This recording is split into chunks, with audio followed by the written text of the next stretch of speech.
Oh, bro, you see this shit is crazy. Boom, boop, boom, boom, boom. So I don't know about y'all, but personally, I've never really celebrated 4th of July. I mean, like, yeah, as a kid, I would run around with, like, sparklers and shit. But if I'm being honest, at that age, I really didn't give a fuck about 4th of July. I'd much rather just be home, sitting in my room, just playing some fucking Xbox. Yet, there I was, full-blown adult, 4th of July, doing the exact same thing I was doing 10 years ago. As I came to this realization, I decided, hey, I'm gonna call around, I'm gonna see what's going on. It's 4th of July. I mean, I'm not doing anything anyway, right?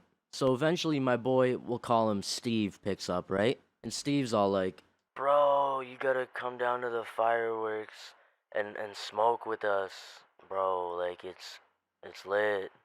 So I'm just like, fuck it, you know what? Let's do it.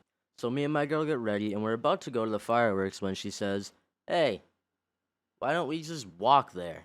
So, I want you guys to keep in mind that I just moved into this apartment a month prior, and I'm the kind of guy that gets into the car just to go to a store that's within spitting distance. But anyway, I'm like, yeah, fuck it. You know what? It's 4th of July. Let's just walk down there. I mean, it's only like a 15-minute walk. So I proceed to blinker my dab pen and get on my way. So we're about 5 minutes into this walk now, and I'm starting to feel it. It's kicking in a little bit. But what really starts tripping me out is all the music and all the people. Like, as soon as we got to downtown, it was just fucking jam-packed. Like, I'm talking people running in the street, cars almost hitting each other. But regardless, I'm a fucking star athlete, right? So me and my girl start racing each other through downtown to get to the fireworks. Now, keep in mind, I'm pretty fucking high already, alright? Like, I don't have the biggest tolerance, so anything over a 3-second hit will pretty much knock me out. But somehow, I managed to keep it together, and we finally meet up with my boy Steve. Hey, what's up, dude? How's it going? Yeah, it's good. All right, man. Let me just show you like where Okay. we're all sitting and whatnot. Yeah, that sounds cool. So we all sit down in this big circle on the grass, surrounded by like a sea of people. Like, I'm like, this shit looked like Rolling fucking Loud, bro. And I quickly pick up on the fact that nobody in this circle is sober whatsoever. So naturally, I engage my fiend instincts, and within 30 to 45 seconds, I have already located the precise locations of 3 dab pens. And I don't know what was in the air that night, but for some reason, I was just eating those hits. I'm talking blinker, blinker, blinker, no cough, nothing. And I'm thinking to myself, hey, how come I'm not really feeling this right now? Maybe I should stand up. And stand up I did.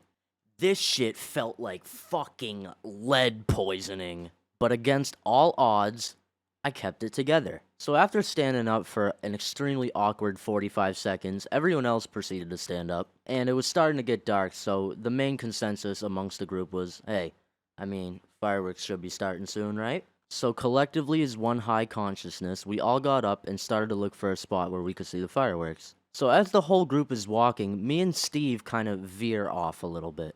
And I just got a glimpse of this man's face. Bro, Steve was fucking shattered. And we kind of looked at each other with that same face like, oh fuck.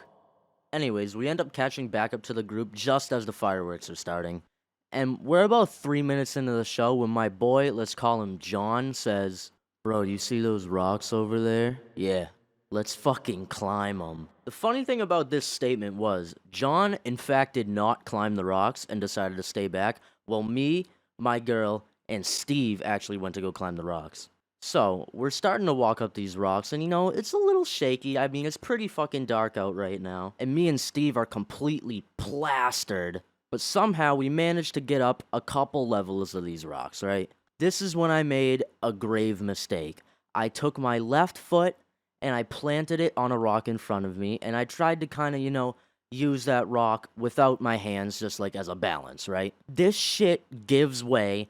I eat absolute shit on these rocks, right? And I'm like, you know what? I'm just gonna stand up, shake it off, fuck it. Like it hurt a little bit, but I'll be fine.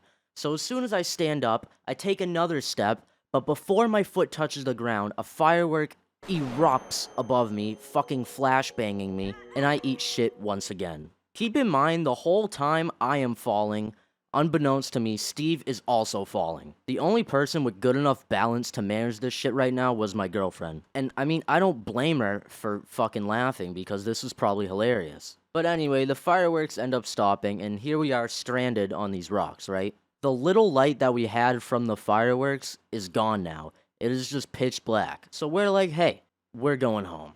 And I could tell Steve really wasn't feeling it right now. So me and my girl were like, hey, you can just come over to my place, you know, sober up a bit, and then we'll bring you home. So we all agreed that'd be a good idea, and we started walking back. This walk was quite possibly the longest adventure I've ever been on in my life. It was realistically only 15 minutes, but we were so high that everything was tripping us out. I mean, we had to walk through a crowd of people just to get onto the sidewalk.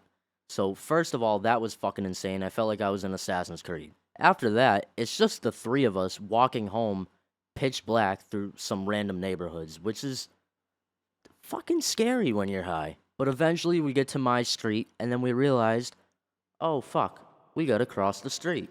Oh, this is easy. Alright, so I think I'm gonna go. Wait, no. So, after that near-death experience, we were just like, fuck it, and we all ran across the street and went upstairs. So we get upstairs and we're like, hey, we made it. All right, that's all that matters. We had no idea what was about to happen. I don't know what it was, but just from running across the street, me and Steve were struggling to breathe. We're sitting on my floor, fucking dying.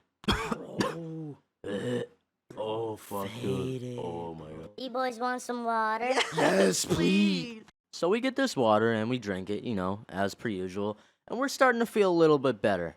At least I thought, because I looked over at Steve and this man was on another planet. And he looks me dead in the eye and goes, bro, I'm nauseous. I need to go to your porch. And we were just about to bring him home anyway, so, you know, it all kind of worked out. So anyway, we get down to my porch. Steve looks at me, gives me the salute, turns around, and, you know, does his thing. Oh, buddy. So after that, you know, we drove him home, wished him good luck, all that. And I went back home and I fucking passed out. Boom, boop, boom, boom, boom.